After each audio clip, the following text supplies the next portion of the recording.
vaudeville type of character that I had to see it all the way through.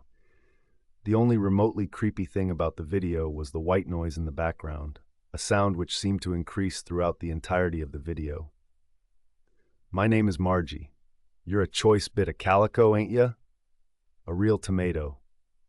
I giggled again, sipping on my energy drink as I contemplated how interesting it was for content creators to make these types of videos, where the intent is to make the watcher feel as though the words are directed specifically at them. The giggle, however, caused a rough pain in my chest, and my lungs heaved forward as I coughed roughly. Pressing pause on the video, I continued to gag and heave on my own breath. How many days had it been since I'd taken the COVID-19 test? 2? I still had a few more days left to get my results back, but the pit in my stomach and the severity of the cough caused me more concern than I'd cared to admit. It had started with a small cough at first. I'd written it off as allergies. However, when the fever had hit, I made sure to get tested, but I was 4 days in and gradually feeling more and more miserable. I'd already been secluded prior to feeling ill, but now I was truly secluded. I couldn't even pop my head out to say hello to the Uber Eats driver. Everyone was back to work, so it wasn't as if they weren't worried about me. They were just hustling to ensure they kept their employment. Before I could allow myself to spiral into another panic attack, similar to the ones I'd had earlier this week regarding my impending infection, I clicked play on the video again, waiting to see what else this wacky creator would come up with. "Nah, you're not a canceled stamp at all, far as I see. Calico? Canceled stamp? What the hell were these descriptions?" Upon doing a quick Google search, I found that they were 1920s slang terms. How authentic. You don't deserve to be all cooped up, lonely, and waiting. I know how that feels. Okay, that struck a chord with me. A little creepy, but it easily could have been aimed at any person who was hunched over a computer, alone in their basement, watching whatever the hell this was. Not a lollygagger or a dewdropper. You sure don't take any wooden nickels. From what I gathered, taking wooden nickels meant taking someone's shit. Okay, the doll wasn't too far off there. What type of bizarre self-help, motivational video was this? Was I so lonely that I'd stoop to the level of letting a scary doll on a video make me feel better about myself? How much had this isolation done a number on me? Peering over to the energy drink I had sitting on my computer table, I decided to switch to something a little harder. Besides, alcohol killed germs, right? Maybe it would rid my body of the impending virus pulsing through it, I thought, dryly. Opening the mini fridge next to me, I dove in for a small shot, one of those tiny ones you'd see in a bin on the way out of a liquor store, or a mini fridge in a hotel room. Left over from my friend's birthday prior to the pandemic, I decided now was a better time than ever. It was only then that I realized I hadn't pressed pause on the video, yet the doll was still staring at me, silent. Okay, now this was the type of creepy I was talking about. A bunch of catchy one-liners and then unsettling silence. I actually felt scared for a moment there. I wondered when Miss Margie would begin to talk again, but in the meantime, I tipped my head back to indulge when out of nowhere, the giggle water isn't going to help you feel any less alone. Pausing before I could even taste a drop of the vile liquid in my hand that would bring me comfort but little in terms of actual taste, I froze, my eyes moving to the screen. Margie was staring at me, the arm that was holding her very still as the doll looked into the screen. Giggle water. Now that was a 1920s term I did not need to research. I knew it meant alcohol because I'd heard it once at a speakeasy that my friends had taken me to. And if it meant what I thought it meant, the doll on the screen was suddenly becoming a bit too particular for my liking. My finger dove to the mouse, and I hovered over the X on my screen to get off of the page, but the doll suddenly shifted on screen, its head tilting up towards where the arrow of my mouse was pointed. This time, the voice came out sharp, demanding, "Don't you dare give me the icy mitt, girlie." This time I dropped the shot, which had still been in my hand, the contents of it pouring out onto the rug beneath me as I stared, wide-eyed and slack-jawed at the screen in front of me. It was at that exact moment that a link popped up, directly in the middle of the YouTube video. The doll was still staring upwards towards the mouse, silent. If I hadn't known any better from the first time, I would have thought that the video was paused. The video. My eyes drifted down to subscribers, to which they had none. When I went to look at how many times it had been viewed, my blood ran cold. The total of views? 1. Which meant I was the first and last person to view this. As I clicked on the link, it took me to an eBay page with a picture of the doll neatly placed in a box as the image used by the seller. The seller's name? Margie, no last name. Now, this was beginning to get creepier than I anticipated. The dull sound of the doll's voice from the other tab seemed to rise over the computer screen. After debating for a long moment, I clicked back to the video where the doll was once again facing me. "Let's make some whoopee, what do you say?" My computer made an angry noise as I yanked the cord from it, not even bothering to shut the page. I was panting by now, my body shaking with a fear I hadn't known existed. I waited for her face to pop up on the screen again, but nothing happened. After 10 minutes of debating whether or not to leave my seat, my name is Trina. Above all things, I am a horror fan, and while the year 2020 feels like a well-crafted movie or show akin to The Purge, actually living it out isn't exactly entertaining. The country has been ravaged by COVID-19, morale is in shambles, and the general lack of faith in each other has never been more prevalent. And yet, I wasn't about to let that stop my holiday spirit. You see, I'm not only a fan of the horror genre, but I absolutely love Halloween. Say what you will, but the fun that comes with dressing up as whatever or whoever you want, coupled with candy, as a child, or alcohol, as an adult, has a way of bringing out the good times. Naturally, after being stuck inside for months, I wanted the true Halloween experience. I wanted to be really spooked this year, because the availability of other Halloween-based scare factors in this town is minimal, if not non-existent. As an avid horror fan, I often found myself on YouTube channels where the strange and unusual were being discussed. I found myself particularly drawn to YouTube during this time, as many of the Halloween movies on major channels are often overdone and replayed. Yet these YouTubers always seem to find, articulate, and post new content that I'd never heard of before. Reddit stories, horror-based games, personal accounts, you name it, I ate it up. Especially the haunted games, like the Three Kings Ritual, or the one where you fill a doll with rice. I wish I could remember the details. One type of video I found myself continuously stumbling upon, and eventually pressing on, was the type discussing the accounts of individuals who had bought haunted dolls off of eBay, Amazon, Mercari, and the like. At first, these accounts sounded so fake, and while I appreciated a good, cheesy scare, these just seemed like clout chasing to me. As someone who was a social media manager for years, this algorithm was not new to me, and it made sense that the most popular, but also the corniest and most unrealistic videos were being pushed up higher for me to watch. So, I did what I always do when I want to find someone semi-authentic. I went on a YouTube deep dive. It didn't take long for me to stumble upon a video that looked just lo-fi enough to gain my attention, but creepy enough to hold it. The video, titled Margaret, started in a room with wood wall paneling in the background, like something you'd see out of a basement in the 1970s. Then, a hand attached to a very unsettling porcelain doll came into the screen, with the hand using its motions to animate the doll, making it talk. Heya, dolls. I laughed at my screen. This was almost too much. Were they attempting some sort of tight-lipped Liza Minnelli voice? Appreciate the cool cats watching out there. You're the berries, the bee's knees. Okay, this was cornier than anything I could have ever imagined, and yet I couldn't tear my eyes away from the screen. The owner of this doll was truly so dedicated to this 1920s. I finally did, and turned on every godforsaken light in my home. I ended up holding myself in my room, with every single light on, watching cartoons to keep my mind off of what had happened earlier. And as I watched, I felt my fever spike again. Perhaps I'd imagined it all in my delirious state. The last thing I remembered before drifting off was the idea that in my fevered state, I had hallucinated the whole event, and I was content to let that be the end of it.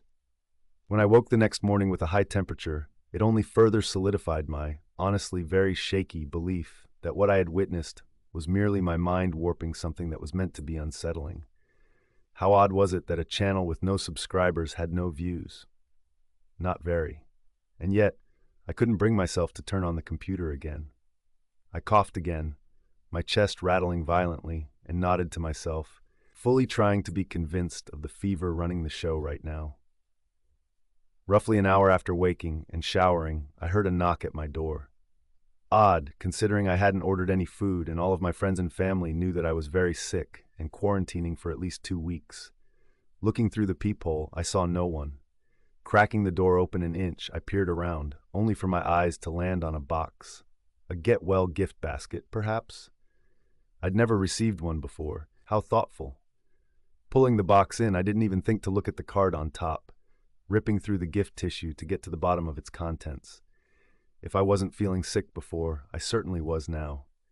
Swallowing hard, my eyes met with the very same blue doll eyes from last night. Margie's eyes. The doll was in front of me, in person, in a box that had somehow found its way to my house. Staggering back, I found myself backing up into the storage closet's door, eyes wide with fright. Yet Margie said nothing, did nothing. After staring for a solid 5 minutes, I eventually inched myself towards the box again, picking up the card. Let's make some whoopee. Now, I was angry. Who the hell was messing with me, and while I was so sick?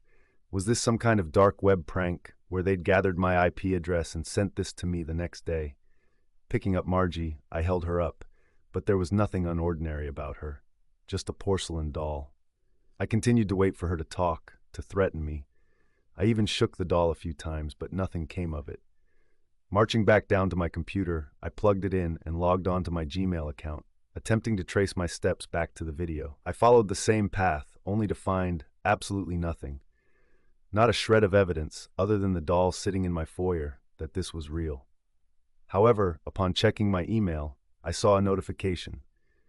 It was eBay, thanking me for my order as well as the expedited shipping charge tacked onto it. I rubbed my eyes, clicking on the site and looking through the details. My card information had been entered and an order had indeed been placed, but how? My eyes drifted to the bottom of the screen. October 31st, the morning of Halloween. Was this some sort of prank? Had one of my friends or family members who had access to my eBay account done this? But how would they have known about the video? I wanted to write it off as a prank, but the very old, nearly 100-year-old doll sitting in my living room begged to differ. And speaking of which, my head slowly turned towards the door that led upstairs, and I gently began to climb the steps. By the time I'd reached the top, I'd convinced myself that it was all a prank, or that some sort of asshole on the dark web was taking advantage of my search history. A chilling thought, but not as chilling as the other option presented to me. As I turned the corner into the living room, I froze, feeling my heart begin to palpitate all over again. The box was empty. "Okay, who the hell are you? Who is doing this?" I shouted into the empty void that was my living room. All the excitement from the shouting caused my chest to feel quite gravely, and I began to cough violently, the dryness shaking up my lungs and constitution, and simultaneously giving me a massive migraine. I coughed for what seemed like 5 minutes, the pressure on my chest making it feel as though my lungs were going to cave in. This was bad, really bad. How had it gotten so much worse in only a day or so? Then again, they had said that the severity of the virus depended on each individual's health, and I just so happened to have asthma. I didn't know which was more terrifying, the prospect that there was a chance of truly suffocating if I didn't receive medical care, or the idea that someone on the dark web was stalking me, had my IP address, and had my physical address. Honestly, neither of those options were as terrifying as the nagging thought of a haunted porcelain doll walking around my house. I couldn't leave, I had nowhere to go, and it wasn't as if a hospital would take me or put me on a ventilator if I didn't have a positive test. I was still a day or so away from my results, but as the morning stretched into afternoon and I continued to monitor my symptoms, I had a very unfortunate inkling as to what the result may be. I'd almost forgotten about the doll until I walked through my foyer and was once again face to face with an empty box. All of my doors were locked, and had been, since I'd opened the door a sliver to bring in the box that had once held Margie. Now I was beginning to get pissed. Have you ever had so many things shoved onto you at once? that the severity of everything seems to lessen while you deal with only one of the large, gaping issues before you? Similar to how the US government dropped the bomb regarding how UFOs were real, but everyone was so preoccupied with the COVID and riot news, we just let it slip. But if it were any other time, we would have collectively freaked out. While the idea of someone being in my house was unsettling, and the idea of a doll walking on its own was scary, none of that seemed to hold a candle to the increasing panic of my own mortality, as I hacked and gagged my way through the house with my flashlight on my phone, looking for the doll or the person who was pranking me. At this point, being around me was more dangerous to them. I was a walking biochemical weapon after all. At some point during my search, my fever made me delirious, and I collapsed onto my bed, drenched in sweat, mumbling incoherent nonsense as my body forced me to sleep, Halloween movies blaring in the background. When I woke, it was dark. I had no idea what time it was, only that it was still Halloween, based on what was still on my screen. There hadn't been any rings to my doorbell, but given the current climate with the virus, it wasn't as if many people were letting their kids out to trick-or-treat anyway. And as I sat up in the dim lighting of my room, I was struck with the odd feeling that I wasn't alone. A feeling which only applied when I realized that the eucalyptus candle across the room was lit. Even in a feverish state, I would have never lit it at night, knowing that I risked falling asleep. My mother was one of those people who always assumed that any little object would burn the house down, and I had adopted some of that attitude. Suddenly, a voice from the left-hand corner of my room emerged, and through the exhaustion and sickness, fear seeped through. A glass doll, blonde hair, blue eyes, and a vaudeville accent that seemed to come directly from the source itself. "Well, aren't you a blue nose?" I gawked at the doll, sitting in the chair opposite of the candle. She was talking to me? Was this real, or was I in some sort of feverish dream? "Who are you?" I croaked, trying to hold in the cough that threatened to seep out of my chest. "What, are you deaf? We went through this before, girlie. I'm Margie." "What are you?" A better question, though Margie didn't seem to like this one. The doll slowly began to turn in its seat, shifting her head towards me, the smile on her face a little too wide for my liking. I backed up into my headboard, eyes wide as I clutched at my knees. "Why, I'm a lady, of course. But aren't you just a doll?" A stupid question to ask the obviously talking, animated object in my room that had managed to walk and light a candle on its own. Margie's smile seemed to vanish from her face, and this time her voice came out in a sarcastic hiss. "And you're just a peach, honey. The real bee's knees. Now I have a proposition for you." Did I really have a choice? Blinking, I merely watched the door before it moved from a sitting to standing position in the chair, holding itself up. To say I was nearly pissing myself was an understatement, but something about the way Margie spoke seemed to temper my fear of her. "You like scary things, don't ya? Let's play a game, a Halloween game. It's called Separunt Animam." "I don't want to play." Now the doll seemed to take on a sinister vibration, and the room seemed to shift. Everything around me became thicker, the air, the buzzing white noise that seemed to appear out of nowhere. And much like the sound, it appeared that while I had been looking around, searching for the source, Margie had moved, and was now standing tall at the foot of my bed. I jolted back, curling into my headboard. Her voice was much deeper, much sharper now, angrily retorting at me. "Listen, girlie, I've been trapped inside of this vessel for years, and if I don't get out, I'll—" At the sight of me curled up against my headboard, frozen with fear, Margie must have known that I wouldn't play ball. And so she tempered her approach, her voice dropping to a more feminine tone as the air seemed to enter the room again. "You would be helping me. You'd be a real egg, a ral cad, you know. My soul will be freed, and you can live your life as you were before. But it needs to happen tonight, you see? All Hallows Eve. Know your onions, girlie, and I'll be out of your hair before you're on the trolley." So she was a ghost, trapped in a doll, and she wanted to be freed? This was a terrifying way to go about it all, but something in me pitied her. I didn't feel like she was some sort of demonic entity per se, but rather like a poltergeist, angry and searching for answers and refusing to move on. "You're dead?" I asked, trying to level with the entity. Slowly, the doll's head nodded, forward and backwards, and I felt another chill run up my spine at how unnatural it looked. "How did you die?" There was a pause, the light flickering over the doll's face before I received an answer. "Spanish influenza. While it was mostly eradicated early on, some of us suffered for years after, and eventually succumbed to it, even well into the decade. But I wasn't ready to leave, and so I latched on to the first thing I could find, my daughter's doll." "Okay, so how do we play the game?" "That's the spirit, Missy. The whole kit and caboodle. Now listen here. What you're gonna do is place us both in front of a mirror. Then you say the magic words, and presto. I go through the mirror to the other side, and you're left with a doll that can't walk or talk." It sounded too suspect to me, and getting further involved with this entity seemed unsettling and off-putting to me. Everything inside of my body screamed to run, to wrap the doll back up in the box and ship it back to where it had come from. But at this point, I also knew it was too late. I'd spoken with it, after all. As if reading my mind, the doll tilted its head, equally unsettling as it had been the first time. "We can only do it tonight. If we don't do it, I'm stuck with you, girlie." The only thing I needed less than COVID was a haunted doll following me around for the rest of my life. And as someone who was raised a Christian as much as I was taught not to delve into these things, it was already here, on my bed, and I had a chance to help. Perhaps it was the fever or the fatigue from all the fear I'd already felt, but I decided to play ball. And this will be saving your soul? Another creepy, plastic nod before the smile on the doll seemed to widen again. "You ready to make some whoopee?" Before I knew it, I was carrying the doll to my guest room, where two large mirrors on the sliding doors that led to the closet would be seen.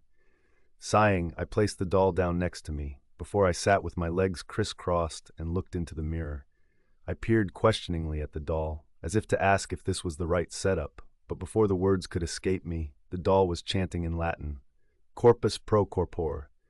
Margie, I don't feel comfortable with this enim. Mens et animus." "Margie, stop. Animum pro anima." As the words were spoken, I began to feel the world spin around me. I wasn't sure if it was the fever or whatever the doll was doing, but my vision began to blur at the edge, and eventually, it went black. When I woke, I felt carpet on my skin, but something was not right. It wasn't. There was no skin. I tried to push myself up, but my limbs wouldn't seem to work, and only after getting myself in a seated position did I realize how low to the ground I was, how large everything around me was. And it wasn't until I looked into the mirror and noticed that I was in a doll's body and that my human body was cackling wickedly at my own reflection, that I realized what had happened. The hair on the doll was no longer blonde, but my mousy brown, and the eyes were no longer blue. They were a muddy hazel, framed in plastic sockets to my horror. My now plastic head swung around. "You!" I raged in whatever voice came from this body, the energy in the room dropping once again. "You tricked me! Ah, like I said, you're a cad, darling. So foolish, a real dumb Dora. This body is mine now, and the influenza may have taken me before, but I'm back now and..." Cough. Cough, cuff, cuff. I watched as my human body began to double over, coughing violently, much more violently than I had been at the beginning of the day. And as Margie began to cough in my body, clawing at her chest, panic seeping into her eyes, I began to laugh. It was an unholy laugh, a giggle from a wad of plastic, but my laughter rang out through the room, haunting her. "What?" she gagged, wheezing for the words. "What did you do to me?" And yet my laughter would not cease. This was rich, too rich. She died of the Spanish influenza, only to inhabit a body riddled with COVID-19. It was almost too good to be true. It seemed that the laughter would never stop. But when I finally got a hold of myself, my plastic head creaked around slowly, too slowly, and my smile became wide, too wide, as I stared down the imposter in my vessel. Welcome to 2020. They say that